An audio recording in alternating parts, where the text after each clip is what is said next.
what is thermoregulation?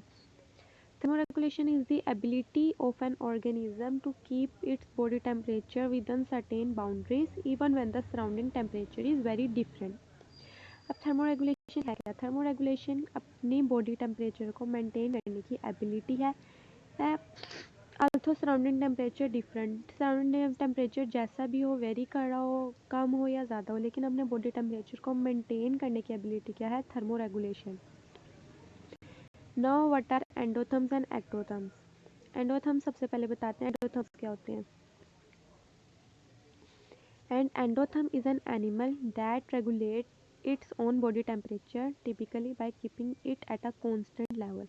अब endotherms ऐसे animal है जो अपने बॉडी टेम्परेचर को मेंटेन कर सकता है, खुद मेंटेन कर सकता है और उसको एक कांस्टेंट लेवल पे कांस्टेंट लेवल रख सकते हैं उसका, वो किसी एक्सटर्नल टेम्परेचर पे डिपेंड नहीं करते हैं, खुद ही अपने बॉडी टेम्परेचर को रेगुलेट कर लेते हैं। एक्टोथर्म्स endotherms create most of their heat via metabolic processes and are colloquially referred to as warm blooded. अब एंडोथर्म्स जो है वो अपने टेम्परेचर को मेंटेन करते हैं मेटाबॉलिक प्रोसेसेस के ज़रिए, इसलिए जो एंडोथर्म्स हैं इनको हम वार्म ब्लडेड एनिमल्स भी कहते हैं। वार्म ब्लडेड एनिमल्स भी ऐसे एनिमल्स होते हैं जो कि अपने बॉडी टेम्परेचर को मेंटेन कर लेते हैं। अब ये मेंटेन कैसे करते हैं? When the surrounding temperature are cold, endotherms increase metabolic heat production to keep their body temperature constant. जब बाहर टेम्परेचर कोल्ड होता है, मींस लेवल कम हो जाता है टेम्परेचर का, लो टेम्परेचर होता है, तो एंडोथर्म्स क्या करते हैं? अपने मेटाबॉलिक हीट प्रोडक्शन को इंक्रीज़ कर लेते हैं। बाहर सर्दी हो गई है तो उन्होंने अपनी मेटाबॉलिक हीट इंक्रीज़ कर दिया और क्या करते हैं? अपना बॉडी टेम्परेचर मेंटेन कर लेते हैं।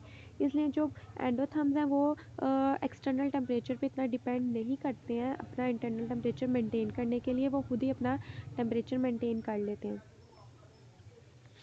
अब एंडोथर्म्स जो होते हैं इनमें जो होते हैं ना, एक्टोथर्म्स की निस्बत लार्ज नंबर ऑफ माइटोकॉन्ड्रिया होते हैं। माइटोकॉन्ड्रिया क्या करता है? हमारे मेटाबॉलिक रेट को इंक्रीज़ करता है ताकि हम फैट्स और शुगर को मेटाबोलाइज कर सकें ईजीली।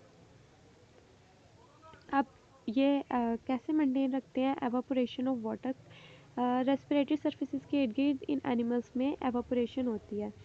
इनमें स्वेट ग्लैंड्स होते हैं, उसके ज़रिए जो बॉडी में एक्स्ट्रा फ्लूइड्स होते हैं, वाटर होता है, वो एवापोरेट कर देता है। और जब बॉडी जो होती है वार्म हो जाती है तो ये जो स्वेट ग्लैंड्स के ज़रिए एवापोरेशन होती है, ये बॉडी को कूलिंग प्रोवाइड करती है और फिर बॉडी टेम्परेचर को मेंटेन कर लेती है। ये इस वक्त जब बाहर टेम्परेचर ज़्यादा हो तो ये अंदर बॉडी टेम्परेचर को मेंटेन करने के लिए वाटर को एवापोरेट कर देते हैं। Animals with a body covered by fur have limited ability to sweat, relying heavily on panting to increase evaporation of water across the moist surfaces of lungs, mouth and tongue. अब animals जिनमें फर की layer ज़्यादा होती है वो ज़्यादातर sweat पे depend नहीं करते हैं कूलिंग के लिए, क्योंकि उनकी जो बॉडी है वो फर से कवर हुई होती है, इसलिए स्वेट ग्लैंड्स इतने ज़्यादा प्रेजेंट नहीं होते हैं। वो पेंटिंग पे डिपेंड करते हैं एवापोरेशन के लिए मोइस्ट सर्फेसिस से। जैसे for example mammals like cat, dog and pigs ये पेंटिंग पे रिलाई करते हैं, क्योंकि इनके जो स्वेट ग्लैंड्स होते हैं ये सिर्फ फूड पैड्स में और स्नाउट वगैरह में प्रेजेंट होते हैं। हमने अक्सर देखा है डॉग्स वगैरह जो होते हैं अपनी ज़ुबान निकाल कर पेंटिंग कर रहे होते हैं, वो एवापोरेशन के लिए कर रहे होते हैं, कूलिंग इफेक्ट प्रोड्यूस कर रहे होते हैं।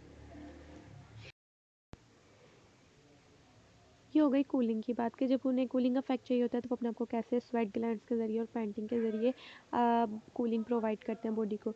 लेकिन जब उन्हें बाहर सर्दी है और वार्मिंग इफेक्ट चाहिए, अपनी बॉडी को वार्म करना, तो कैसे करते हैं? अब बर्ड्स में जो होता है वो डाउन फीदर्स होते हैं। डाउन फीदर्स से क्या करते हैं? हमारी जो वार्म एयर होता है उसको ट्रैप कर लेते हैं, जो कि एक एक्सीलेंट इंसुलेटर के तौर पर एक्ट करता है, मीन्स बॉडी को हीट प्रोवाइड करता है। इसी तरह मैमल्स में जो होते हैं वो हेयर होते हैं जो एक इंसुलेटर्स के तौर पर एक्ट करते हैं। जो बर्ड्स की स्किन है उसके निस्बत जो मैमल्स की स्किन है वो थिक होती है, और मैमल्स में जो हमारी आउटर मोस्ट लेयर है डर्मिस, उसके नीचे एक फैट की लेयर होती है जो कि इंसुलेशन प्रोवाइड करती है। ये आपने अक्सर देखा होगा कि जिन लोगों में फ़ैट की लेयर ज़्यादा होती है उनको सर्दी भी कम लगती है, तो ये एक इंसुलेशन के तौर पर एक्ट करती है। लेकिन मेरीन मैमल्स में फॉर एग्जांपल वेल्स और एनिमल्स में जो कि कोल्डर रीजन्स में रहते हैं, पोलर बियर्स वगैरह में रहते हैं, उनमें जो ये फैट की लेयर होती है इसको क्या कहते हैं? ब्लबर कहते हैं। इसके अलावा जो बहुत सारे एनिमल्स हैं वो ठंडी रातों में जो होते हैं टॉरपोर की कंडीशन में चले जाते हैं। टॉरपोर क्या है? एक short term temporary drop in body temperature, means वो अपने बॉडी टेम्परेचर को डाउन कर लेते हैं। इस तरह वो कोल्ड नाइट जो है उनमें सर्वाइव कर लेते हैं।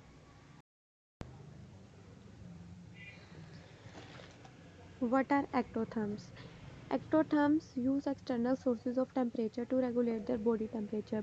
Ectotherms क्या होते हैं, वो अपने बॉडी टेम्परेचर को मेंटेन करने के लिए एक्सटर्नल सोर्सेज पे डिपेंड करते हैं, इसलिए they are colloquially refer to as cold blooded, इनको हम कोल्ड ब्लडेड एनिमल भी कहते हैं। Ectotherms are opposite to endotherms. Ectotherms जो है वो एंडोथर्म्स के ऑपोजिट है। एक्टोथर्म्स जो थे एंडोथर्म्स जो थे वो अपने मेटाबॉलिक प्रोसेसेस यूज़ करके अपना बॉडी टेम्परेचर मेंटेन कर रहे थे, लेकिन एक्टोथर्म्स जो है वो एक्सटर्नल टेम्परेचर पर डिपेंड करते हैं इंटरनल टेम्परेचर मेंटेन करने के लिए। In ectotherms, the internal physiological sources of heat are of negligible importance. अब एक्टोथर्म्स में जैसे एंडोथर्म्स में हीट प्रोडक्शन के लिए मेटाबॉलिक प्रोसेस इंपॉर्टेंट थे, एक्टोथर्म्स में जो इंटरनल सोर्स है हीट के वो नेग्लिजिबल इंपॉर्टेंस रखते हैं। The biggest factor that enables them to maintain adequate body temperature is due to environmental influence. इनमें जो ज़्यादा फैक्टर डिपेंड करता है वो इन्वायरमेंटल फैक्टर्स डिपेंड करता है, मीन्स एक्सटर्नल टेम्परेचर डिपेंड करता है इंटरनल टेम्परेचर मेंटेन करने के लिए। अब ये अपना टेम्परेचर कैसे मेंटेन करते हैं? Living in areas that maintain a constant temperature through out the year like the tropics और द ओशन। मीन्स ये ऐसे इलाकों में रहते हैं जहाँ पे टेम्परेचर में एक जैसा रहता है, मीन्स ट्रॉपिक और ओशंस वगैरह में। इसके अलावा अगर बॉडी टेम्परेचर इनका डाउन है और इनको अपना बॉडी टेम्परेचर मेंटेन करना मतलब हाई करना है, वार्मिंग चाहिए, तो क्या करेंगे, सन बाथिंग करेंगे।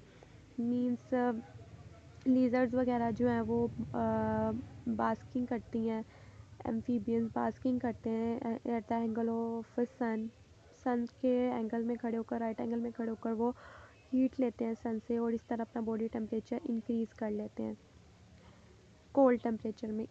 इसी तरह अगर वार्म टेम्परेचर है और उनको कूलिंग इफेक्ट चाहिए तो वो seeking the cover of shade to lower body temperature, तो वो ऐसी जगह तलाश करते हैं जो कि शेडी प्लेसेस हों, मीन्स वेटी जगह, सैंड के नीचे, कोल्ड सैंड्स के नीचे अपने आप को छुपा लेते हैं या फिर गारों में छुपा लेते हैं। इस तरह शेडी प्लेसेस लीव्स वगैरह के नीचे अपने आप को कवर कर लेते हैं। ऐसी शेडी प्लेसेस ढूंढते हैं जहाँ पे उनका बॉडी टेम्परेचर लोअर हो सके।